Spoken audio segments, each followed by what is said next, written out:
Everyone. We're just waiting for a few more people to sign in. And James, if you want to pull up the slides, that would be great.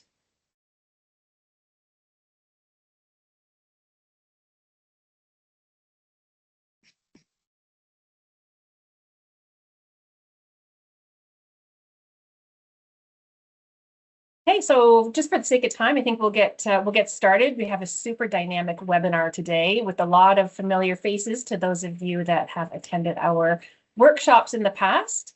I'm Shannon Rockall. I'm an occupational therapist, and I am the clinical liaison for BC together for Praxis Spinal Cord Institute together with James Heckner. Hello, and I'm James Heckner, Regional Community Liaison out here in Kelowna. Work alongside Shannon, providing quite a few workshops actually at this point. I think we're at about 40 and now have expanded to do these webinars. So happy that everybody could join us here today. And in true fashion, well, I will start with a land acknowledgement here. Praxis Spinal Cord Institute would like to acknowledge the land on which we are hosting this webinar. It's on the unceded traditional territory of the Secwepemc and Syilx Okanagan Nations. We acknowledge these beautiful lands in which we get to learn, work, and play. We also recognize that many of you are joining from different territories throughout the province, and we welcome you to put the territory you're joining from in the chat. So today's webinar, actually, Emily, I'm going to pass it over to you, and then I'm going to do a little blurb. Yeah, thank you so much, Shannon. So hello, everyone. My name is Emily Giroux, and I am one of the research associates here at the Praxis Spinal Cord Institute. I just wanted to give a little bit of a background so you can take some time to pull out your phones and open up the survey that's currently on the QR code. We're currently trying to work towards really understanding the value and the impact of these workshops and webinars, and also trying to learn and see how we can best support everyone's growth and knowledge sharing throughout these opportunities. So we just ask before we get started with the discussion today for everyone to take a quick minute or so to fill out the pre-webinar survey. So some of these questions that are included in the survey, they're really going to help us just understand and examine the effectiveness of our workshops and our webinars. It's also really going to help our team to tailor the content and delivery of any future webinars or in-person workshops that we deliver, just to make sure that they're most relevant to you in your clinical practice.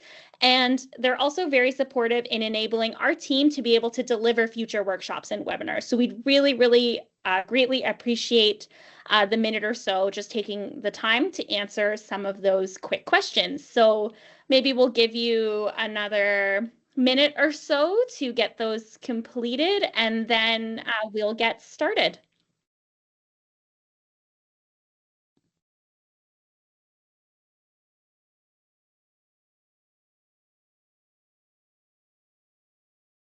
While you guys are completing the pre-webinar survey, just wanted to give you a little bit of background on today's webinar.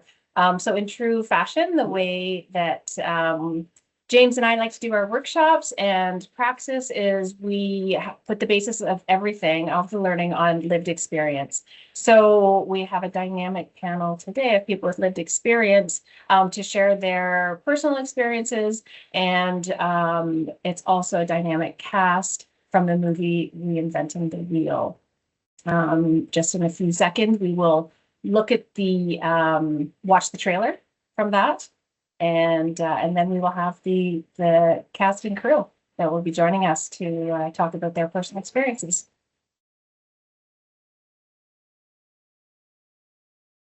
Just to quickly answer the question that's coming up in the chats, you don't have to identify those resources right then and there. You're just indicating how much you agree or disagree with that statement.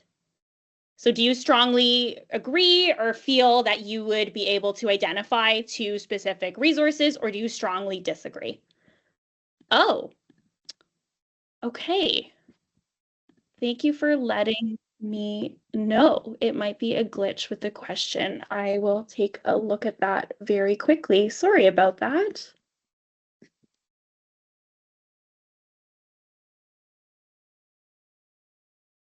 What I will say, actually, if you do indicate strongly agree or any of the options that aren't on there, just include it in the text box for the final question, and I'll be able to look at that later.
That is a brief trailer of the movie Reinventing the Wheel. And today we are fortunate to have the cast and crew with us that we'll have an opportunity to listen to and then to ask questions from. I wanted to get started with Chelsea McAvoy, who is the director, and was hoping you give a little bit of background on why you did this movie, what it means to you. Perfect. Can you hear me okay? Awesome. My name is Chelsea McAvoy. I'm the director of Reinventing the Wheel. I'm also, luckily, the wife of James Heckner as of last year. This film really started, it came very organically, but I had a dear friend who ended up in a car accident, oh my gosh, maybe 15 years ago. And I saw how his life changed. I saw how he was struggling with independence, and all of a sudden something had changed in him. And I saw him getting into sports, traveling, doing all of these amazing things from his wheelchair. And I kind of asked him, I said, something in you has changed. What is it? He goes, oh, I met this guy, James, and he rolled up to me one day and said, hey, what's your deal? Do you want to go for, a coffee? And so him and James started to really hang out. James was showing him the ropes on how to live life in a wheelchair and really give him that peer support that he needed at the time. And I really tangibly saw a difference in my friend and the impact that it made on his life. And he goes, you really need to meet my friend James. So I met James. I met Accessible Okanagan and Spinal Cord Injury BC, and I was really inspired by what the group was doing. And I was like, I would like to make a movie about this. I ended up just dating James Heckner for 10 years after that and never made the movie. But I'm really happy I didn't make it then, because I really learned a lot more about, of course, spinal cord injury and about peer support. So 10 years later, I made the film and met Dan and Colleen, which still gives me goosebumps today. I was very nervous. I had heard about this gentleman who was a respiratory therapist in Kamloops who had just gone through an accident and became a paraplegic. And I worked up all the gumption and nerve I had to call him and say, hey, Dan, I have this idea. do you mind if I follow you for a year during your injury, and can we take you to Vegas? And he went, absolutely, sure. I said, do you want to talk to your wife about this? But Dan was so giving with his story, and it was pretty impactful for me to watch Dan and Colleen go through that first year of life after injury. But I think when you watch the film, you can really, like, very much like my friend 10 years ago, you can really see the tangible impact of peer support and how it helps someone's healing. And it's a fast track to healing mentally and physically. So that's really the long-winded story of how this film began, and I'm so proud of it. It's being shown in rehab centers all across the world. It's been received so well, and I think that's, that really showcases the power of peer support and why it's so necessary in our healthcare system. Thanks, Chelsea. And for those that haven't been fortunate enough to see the movie up until now, can you give a little synopsis of what the documentary is about? Yeah, the documentary is about Dan McLean. You'll see him up here, and it's his first year of life after spinal cord injury, when he comes home from rehab and he's immersed into community. So he's surrounded by his peers, people who range from different diverse abilities, from quadriplegia, paraplegia, spina bifida, people with mobility impairments, and it showcases, Dan learning from other peers on how to live life in a wheelchair. And in turn, I think Dan taught a lot of people about life as well. So. Absolutely. And a lot of democracy that goes along with that. We added some fun in there, of course. A lot. Okay. Speaking about Dan, let's hear from Dan and Colleen. Would you guys like to introduce yourselves? Tell us a little bit about yourself before we go on to everyone else.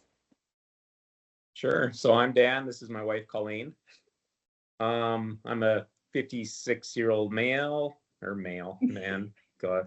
I used to be a respiratory therapist. I worked a couple years at VGH and about 15 years at Royal Inland Hospital in acute care. I was also a Red Seal carpenter. I was injured 6 years ago in a hunting accident down in the Kootenays. I was shot in the back with a .22 caliber rifle, and the bullet lodged right in my spine. And yeah, we've been kind of not struggling, but living with SCI ever since. Having ups and downs, and having some good peer support along the way with Accessible Okanagan, and doing lots of traveling nowadays. Some sports, but yeah. Thanks. And Colleen. Yeah, I just I don't really know what to say other than she's been along for the ride. Yeah, literally. Yeah, just the importance of peer support has been huge. And learning just how to maintain personal well-being, as well as at the same time as supporting your loved one with the spinal cord injury has been a big learning curve for me. But I think that for me, a message I would have is that you don't have to do this alone, and that peer support makes all the difference. Yeah, and at the time when we were going through this and the year of filming Reinventing the Wheel, we all lived through COVID at the same time. So I don't really know where we would have been if we had to go through this life change, and at the same time as a worldwide pandemic. So the peer connections were truly life-saving, I guess. Yeah. I don't know how else to put it. And how long have you two been married or together? 33 years? Yeah, sure. Come on, Dan. 30 years. Stop counting, really. So a long time, and Yeah. clearly spinal cord injury was never something that you ever considered prior to that day. That's something you never expect and prepare for. Right. Okay. Although like working in the hospital, like at VGH, I worked in the spinal cord injury unit a little bit. So I would see people, I'd see peers wheeling through the unit there, talking to people. So yeah, it was. And I worked with Will a bit in the hospital, and I would see him wheeling through the hospital with a big smile on his face. So it was like guys like that always kind of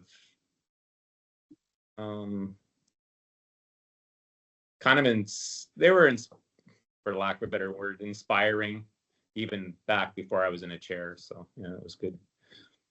Yeah. I forgot to mention to you, I'm a T4, so I'm paralyzed from like the nipple line down too. And complete, right? Motor and sensory? Yeah. Correct. Okay, so you mentioned Will. Will, let's hear about you, your involvement and your relationship, how you maybe first met Dan. Hi, everyone. My name is William McCrate. I live in Kelowna, BC.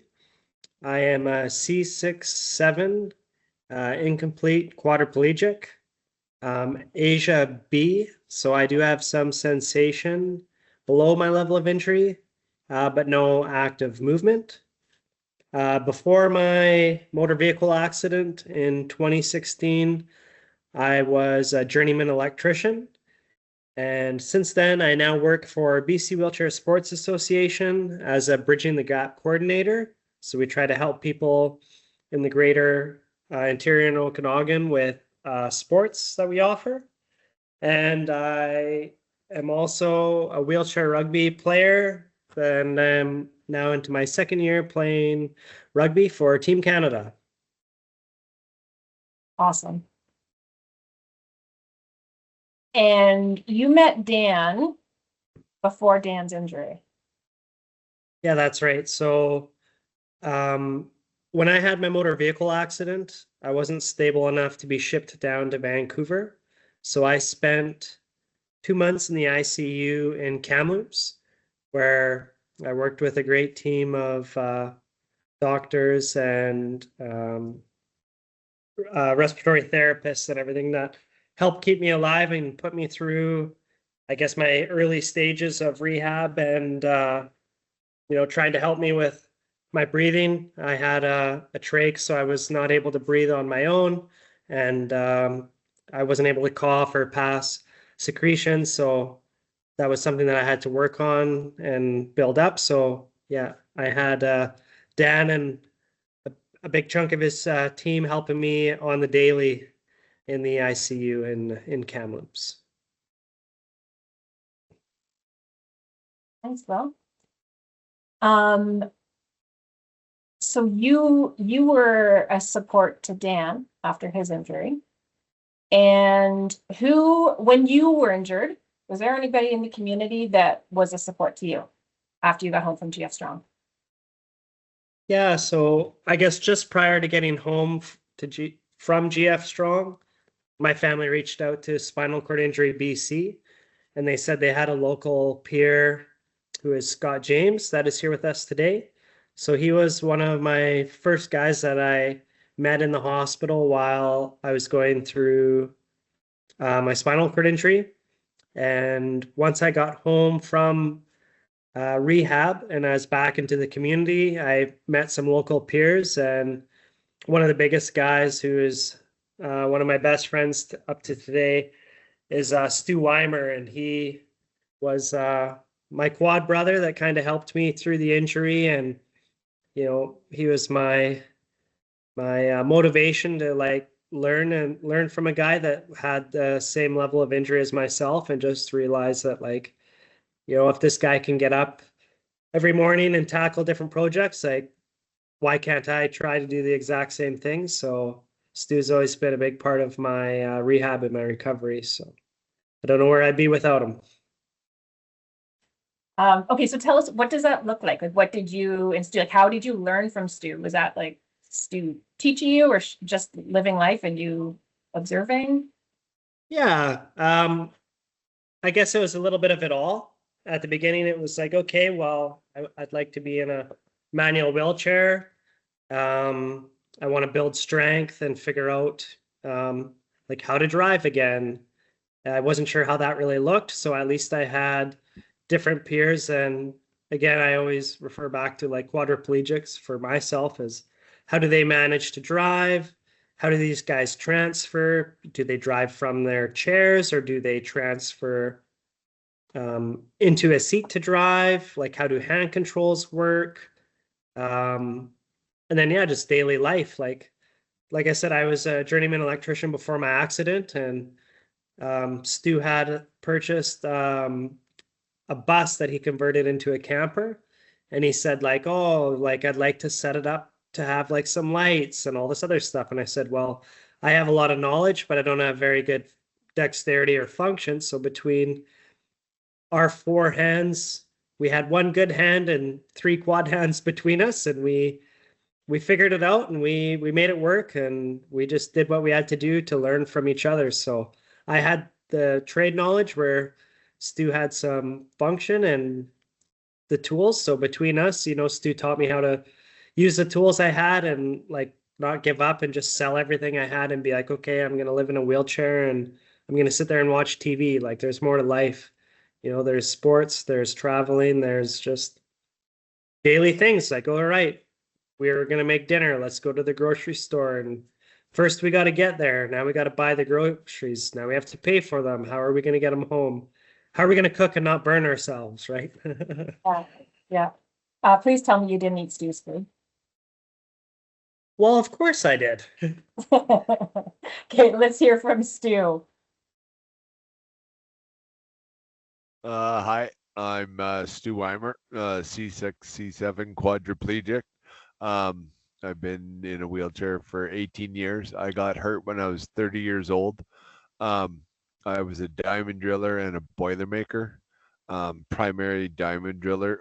Started when I was like 15 and did that and became a boilermaker later in life. Yeah,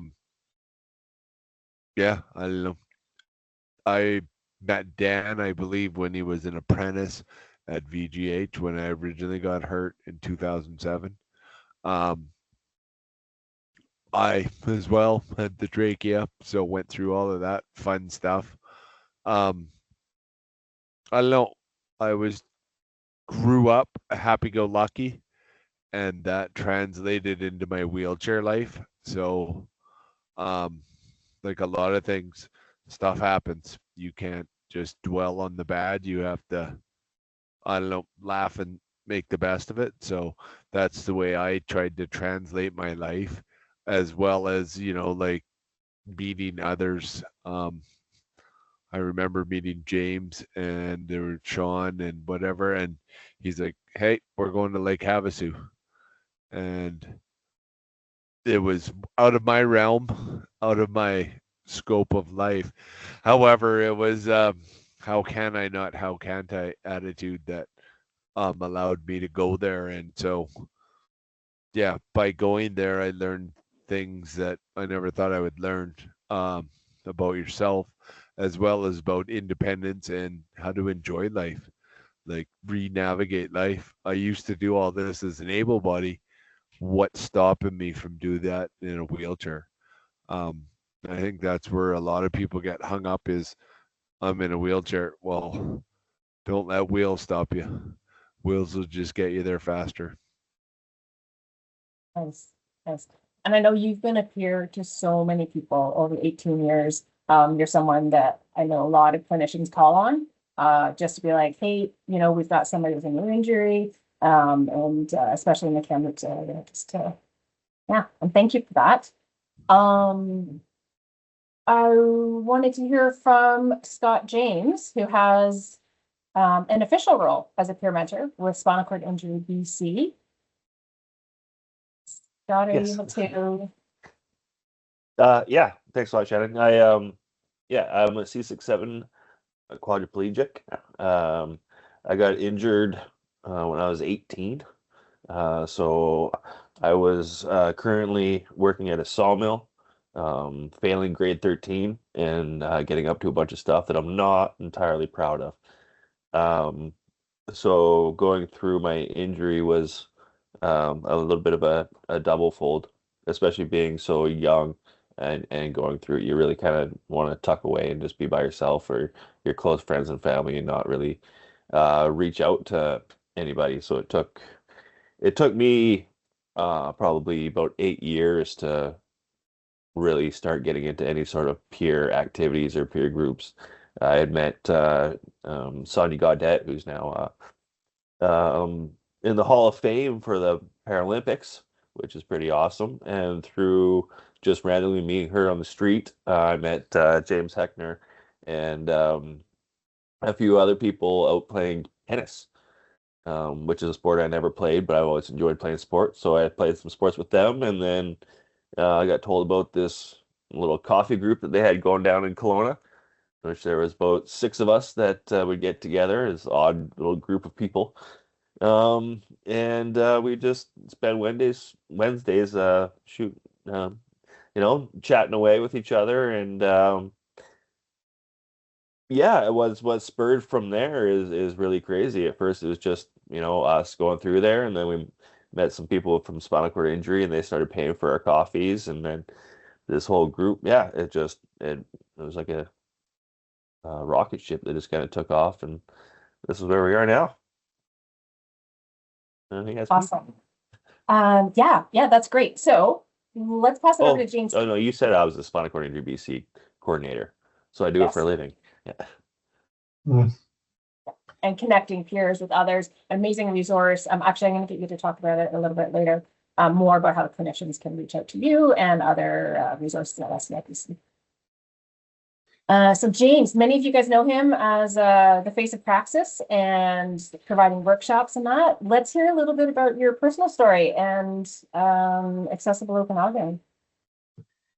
Yeah, no, thanks, Shannon. Thanks everybody for joining on here. It's, I think that we're all quite proud of our community here, but obviously of our entire provincial community, because I mean we've got a lot of resources and contacts, specialists, a lot of people with a lot of lived experience around the province and beyond that can definitely support. But yeah, no, we're all pretty proud. There's no doubt. I was injured pretty young, 19 years old. I was actually doing my baking apprenticeship. I had a couple years of hours banked up while in high school doing my baking apprenticeship. So I was kind of in between that stage. I was done high school and starting a career, not married or anything at the time. So but had a car accident. Roommate just fell asleep, and so kind of transpired from there. Went through the whole process out in Calgary and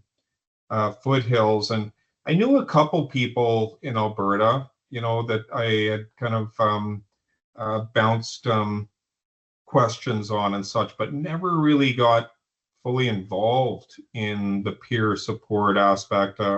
Moved out here to Kelowna, and there again just kept working away, doing my thing. I didn't really know anybody in the Kelowna area for probably about 5 years or so after moving here.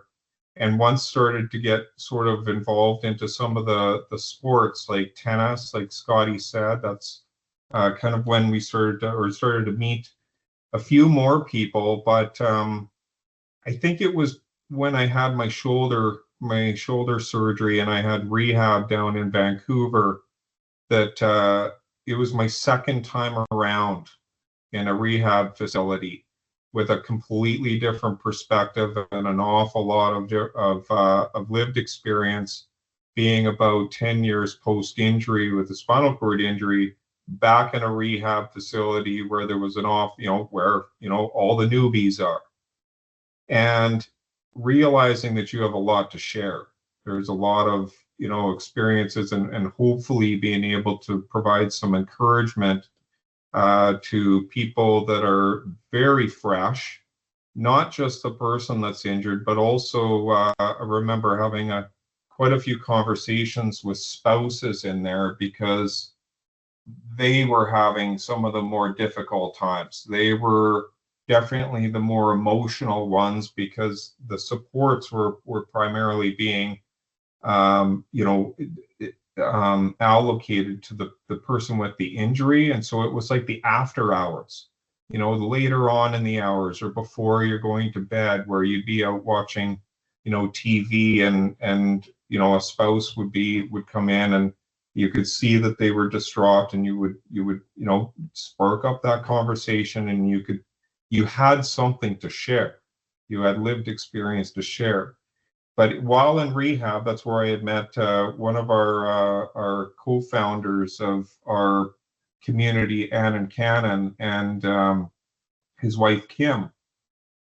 When we returned home, that's when we started getting together for coffee once a week, just to see how each other were doing and just kind of talk about just regular life stuff. And like Scotty said, it just kind of, two turned into four, turned into six, turned into, more and more. And I mean, now we have, like last week, there must have been 30 people at the coffee group in Kelowna. We do this every week, and it's, provided by sometimes by ourselves and sometimes by organizations like Spinal Cord Injury BC or I-Cord Okanagan or Technology for Living.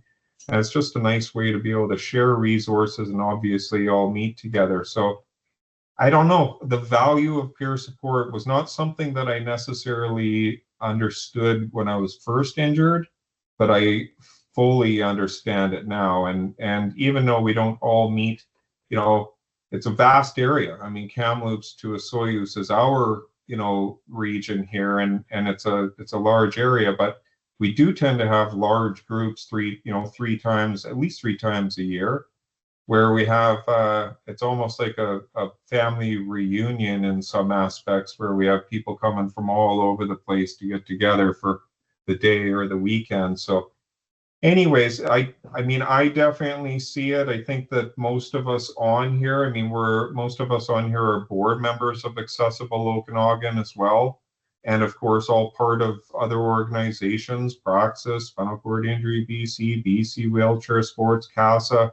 We're all somewhat involved in different things. So one of the reasons that we wanted to have this webinar is to help encourage clinicians that are in regional, rural areas that are meeting with people with spinal cord injuries, probably in their homes, maybe not necessarily making or having those connections to really try and encourage that. And a lot of times it's just a matter of meeting one other person to that you can relate to, that all of a sudden you are going to feed off of. Each of you are going to feed off of each other. And sports is also another big aspect. So anyways, that's a long-winded story, but can't say enough about peer support. Yeah, absolutely. You have a huge impact, you and everybody else. So I want to open it up to everybody. Actually, I'm just curious, what was the motivation in like being involved with Chelsea's crazy adventure on doing, reinventing the wheel, and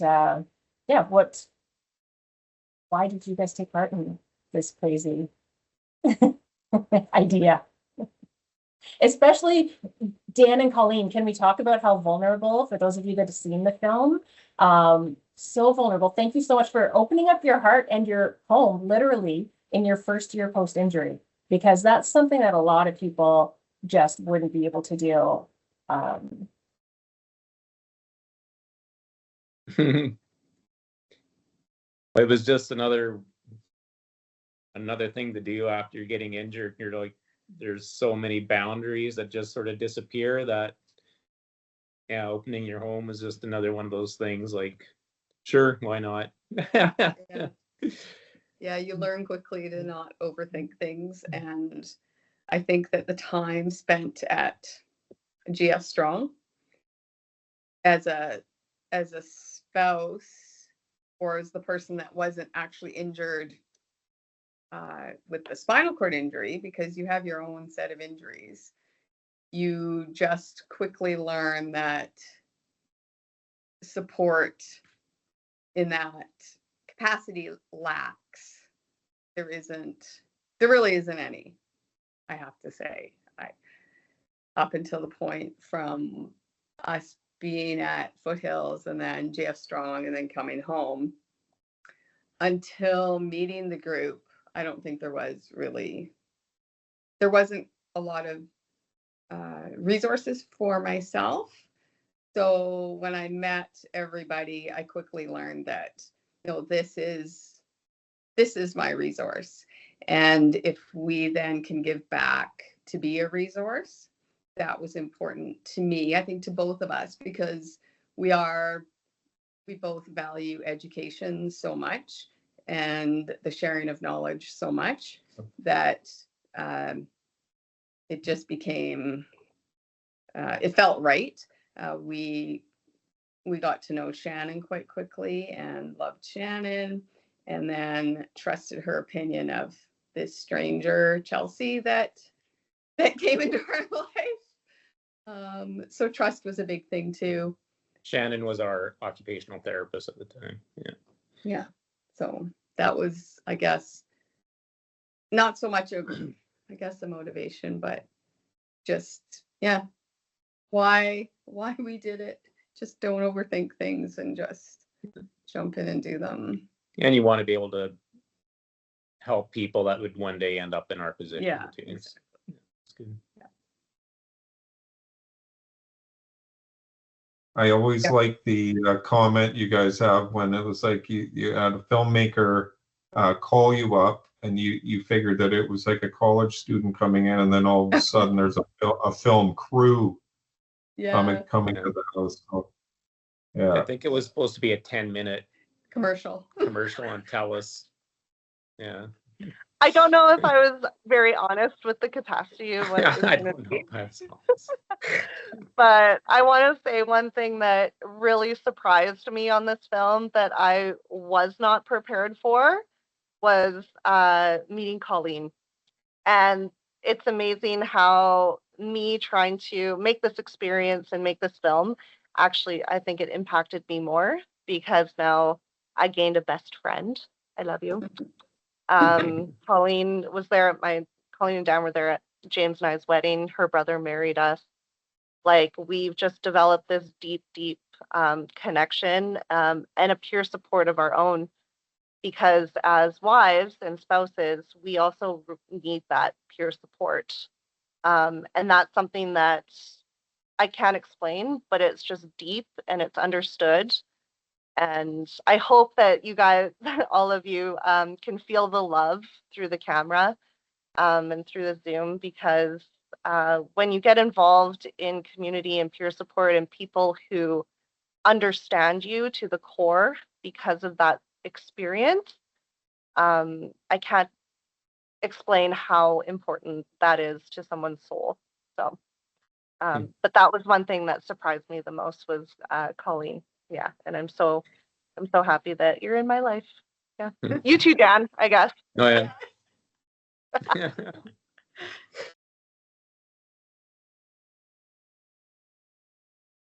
Dottie, Will, or Stu, any other input as to No, why this project is important?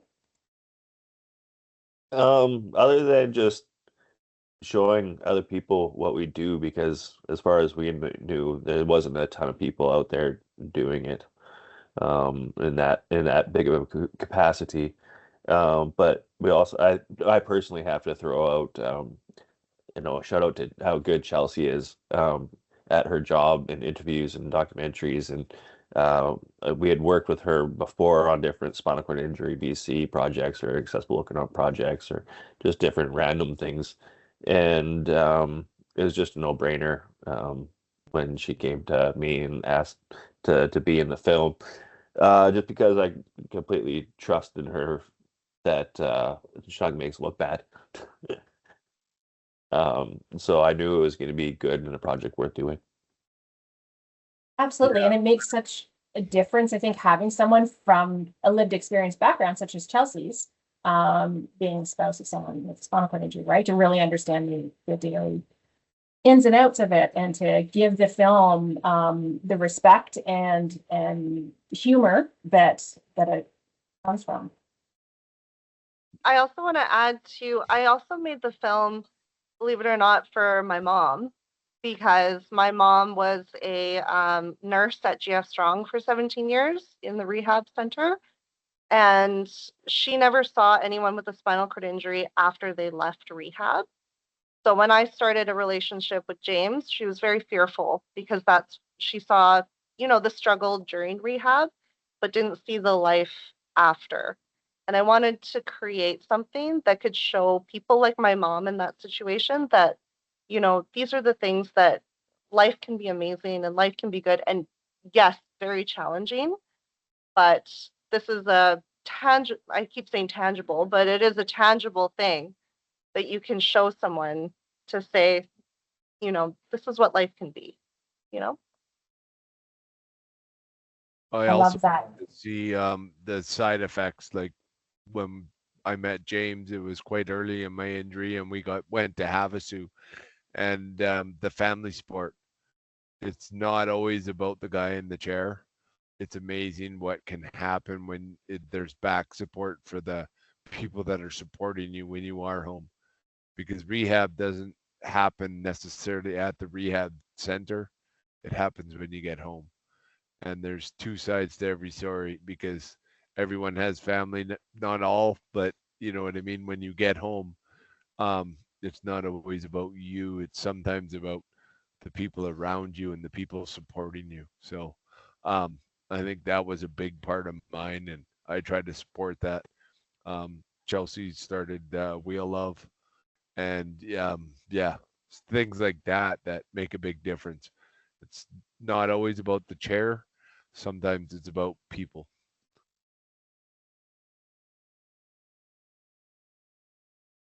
For myself, I think a big part of it was I had 2 years under my belt up to this point, and prior to Dan's injury, like I was the rookie, and it was the community that took me under their wing, and showed me there's more to life than and like the days still go on. There's good days, there's bad days, but it was more so like I wanted to pay it forward and be like, I wouldn't know where I would have been. Like I was kind of similar to Stu, where I had that mentality where it was like, yeah, I want to get up and go and do things, but why try to learn all of this on my own when I can learn from others and speed up this process and just take advantage. So that was a big part for myself. And who wouldn't want to be in one of Chelsea's films? They're amazing. Definitely. I want to say one more thing too, and Shannon and James, you can probably back me up on this because I know we're a group of clinicians today, but peer support keeps people out of hospitals. And I think that's a very important note. The knowledge is power. And when spouses are talking, when family is talking, when peers are talking, and we're sharing stories and we're sharing information, that's what's keeping people out of hospitals. So I don't know if you can talk on that or kind of back me up on that one. Yeah, I don't have the exact research study, but I know that it is backed up with evidence that people that have peer connections reduces the number of hospitalizations or rehospitalizations due to secondary complications of spinal cord injury, because they're able to reach out to their peers and say, hey, you know what? Like my urine was a bit cloudy and I don't really know why, and try this, try that. Yeah, so to be able to throw some ideas around while people are learning their body, right, with the spinal cord injury. So yeah, absolutely. It's not just I think there's just so many benefits to having that peer interaction. Okay, we've only got about 4 minutes left to chat, and then we're going to open it up to everybody that has questions.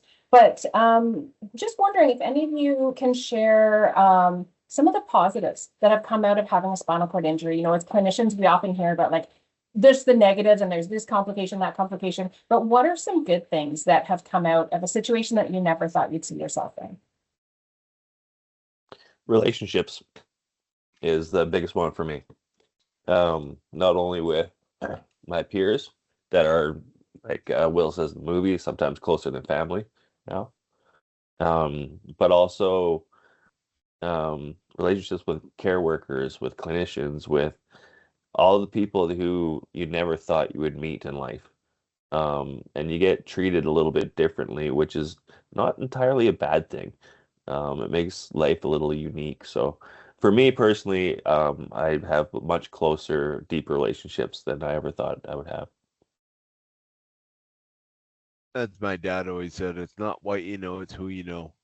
And it's amazing who I know now as opposed to who I knew then.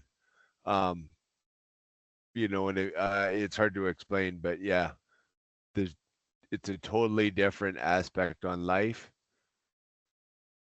and it's how you want to take it. But who you meet during your journey sometimes changes it, because there's good people and there's bad people in real life, and it doesn't change when you're in a wheelchair. Yeah. I think a big one for myself was prior to my accident, I wasn't much of a sports person. I mean, I was more into hunting and fishing. I enjoyed the outdoors. And not to say that I don't still enjoy that now, but sports was a big one for me, where it was a way for me to learn, how am I going to travel?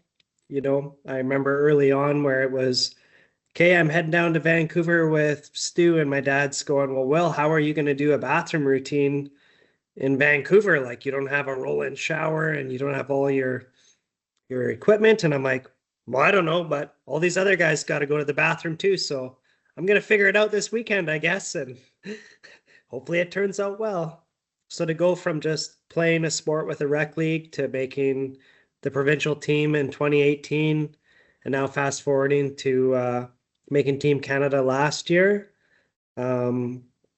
it's huge to me. And now obviously the big goal is to become a Paralympian. So hopefully LA 2028, here I come. And if not, we'll see you in Brisbane.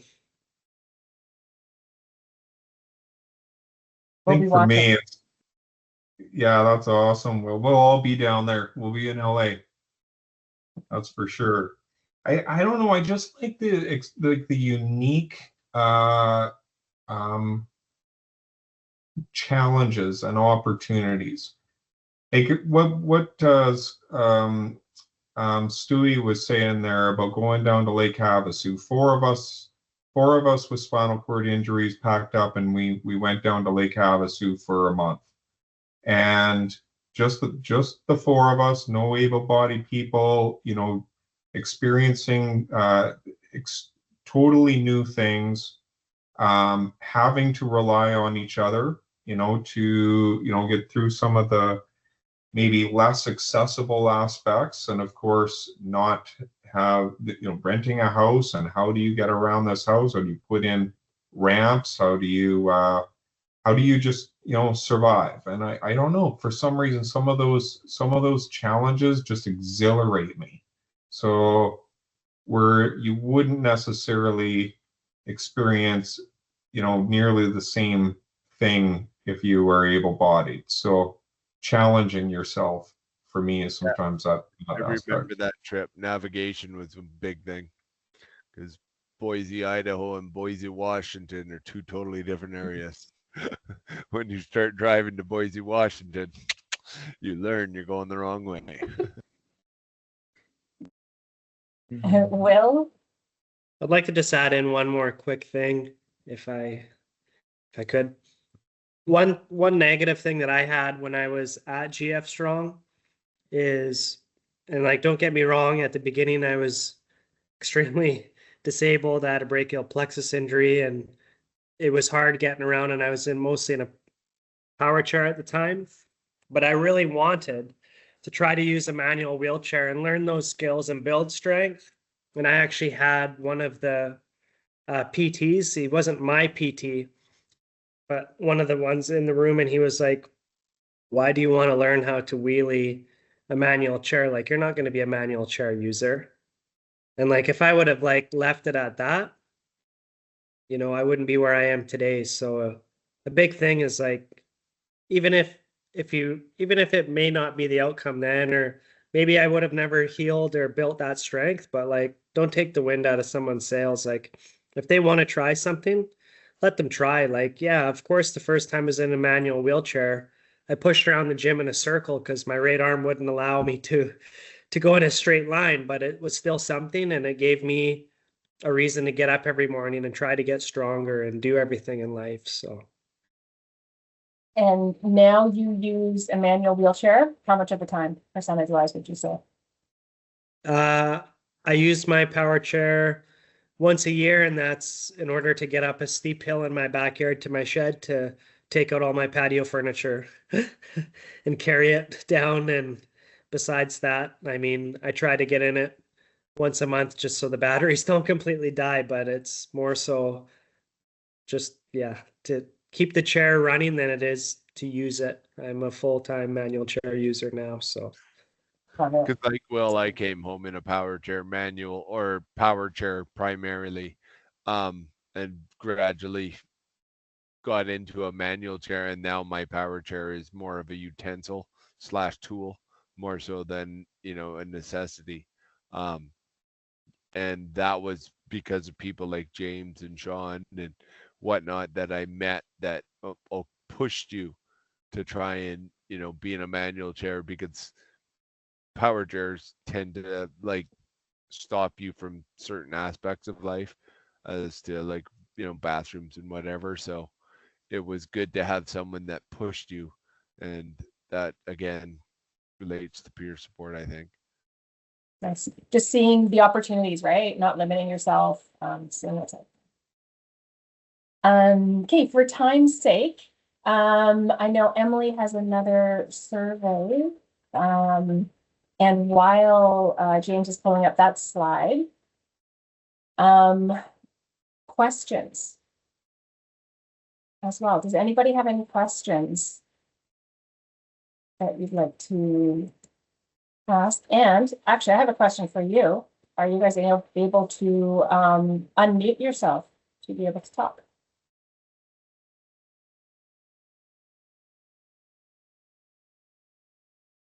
Shannon, I think we're able to unmute folks' mics. So if anybody does have a question, feel free to raise your hand and I'll be able to unmute you. And I was just going to quickly share, it would be great if everyone was able to open the QR codes for both surveys here. We have the post-webinar survey, which will be very similar to the pre-one, should take about 1 minute to complete, again, just to help us learn about the impact of these webinars. And we also have a Praxis People and Inclusion survey, which would be great to have some time to complete after the call for today. It's just to help us get a better understanding of who's reaching our webinars and how we can improve that reach. But we'll leave that up there just to make sure that you have those opportunities to grab those links. So thank you very much.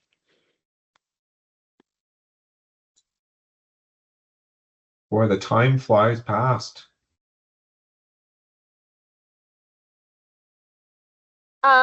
And for anyone out there, please just take the film. If you haven't watched it, give it a watch if you like, but please use it. It's there for your use. It's free. You can share it to anyone who you think would be impacted by it, but it's just a tool for people going through this experience.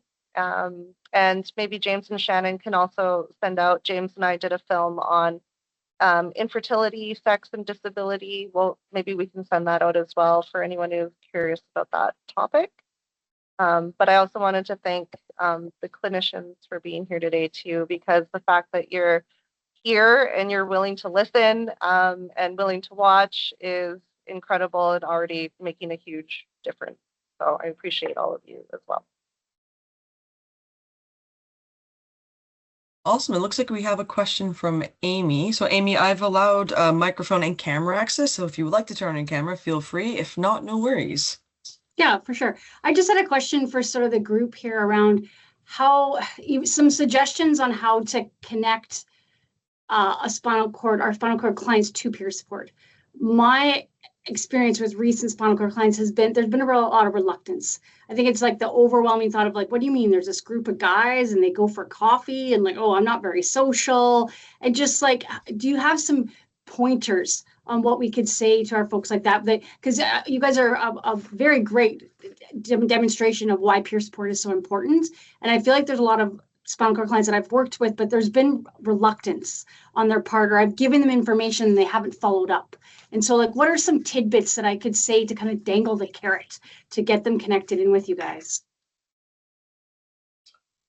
I think Dan started very reluctant. He thought we were just like a pity group. Finding like-minded people, I think, helps. You know, like finding quads for quads and paras for paras, and you know, but in the same aspect, kind of listen to their background, see what they're involved with, because some people are sports related, some people are outdoors, and try and link those people. I believe helps create more of a group rather than, you know, trying to put a doctor with someone that was a dirt worker. You know, they may not have background connections, where if you can, you know, I don't know. Yeah, I completely agree with Stu there. Is it makes a difference when you can kind of make those connections with somebody that has a similar maybe level of injury or condition to start with, at least.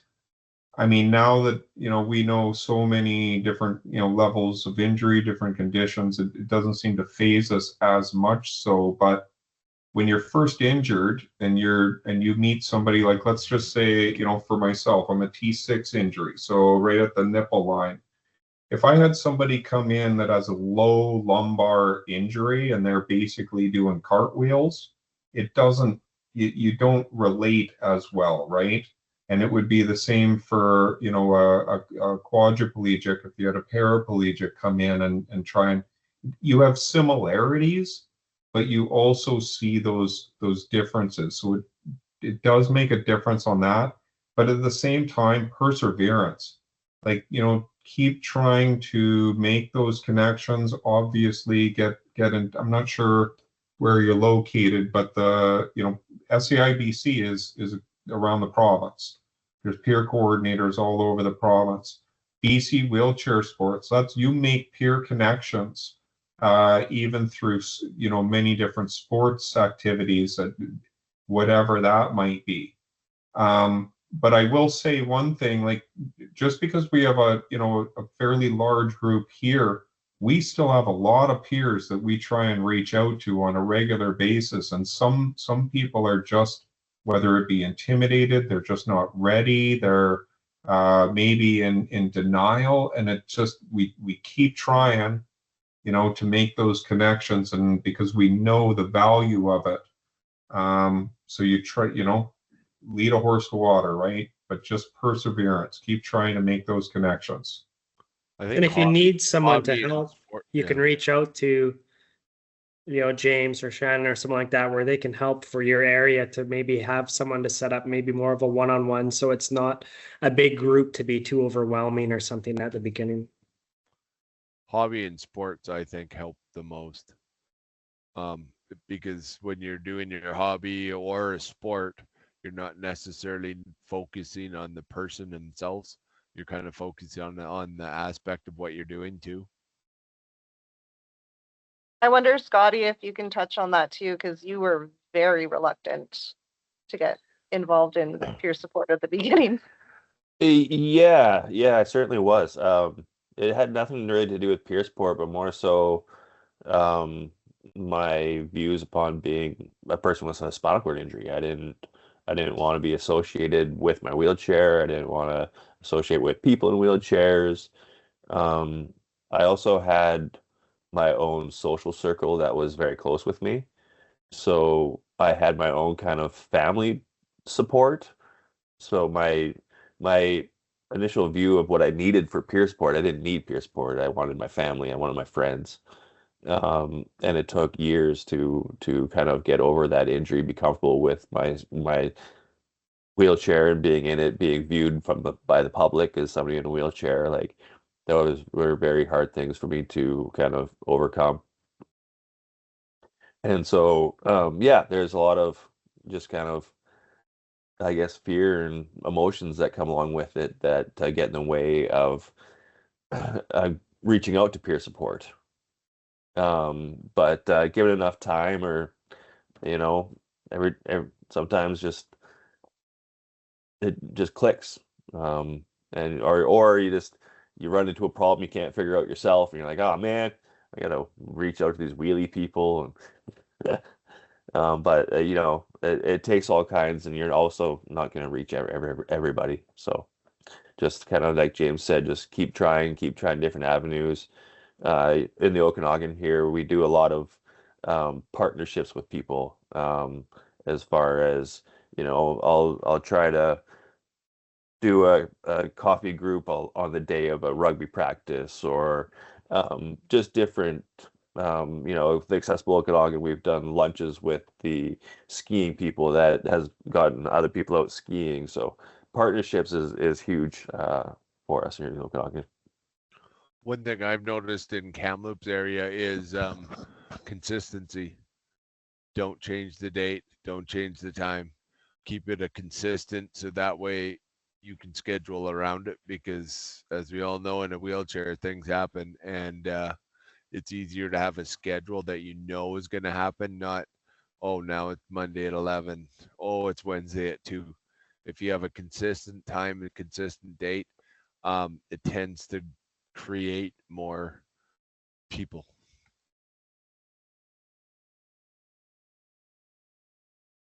There's some That's great. Thanks for everyone's suggestions. awesome. And Amy, and to everybody else as well. So we'll be putting together an email, as we said, with all of the resources, some links to some of the agencies, also to the movies, Reinventing the Wheel, Wheel Love. And then you guys are always welcome to reach out to us at Praxis, and we can connect you with specific people as well. Again, even in rural areas, we are a large group, and we know a lot of people throughout BC with the spinal cord injury community, and so happy to help provide those links. Thank you so much to everyone for showing up today, and we look forward to seeing everybody again. November 20th is our next webinar from 1 to 2 p.m. and we're going to be talking with the team from the GF Strong Navigator program, a brand new initiative that is coming out, and it's there to support regional and rural clinicians transitioning people with spinal cord injuries to meet their needs in their home communities. So looking forward to seeing everybody then.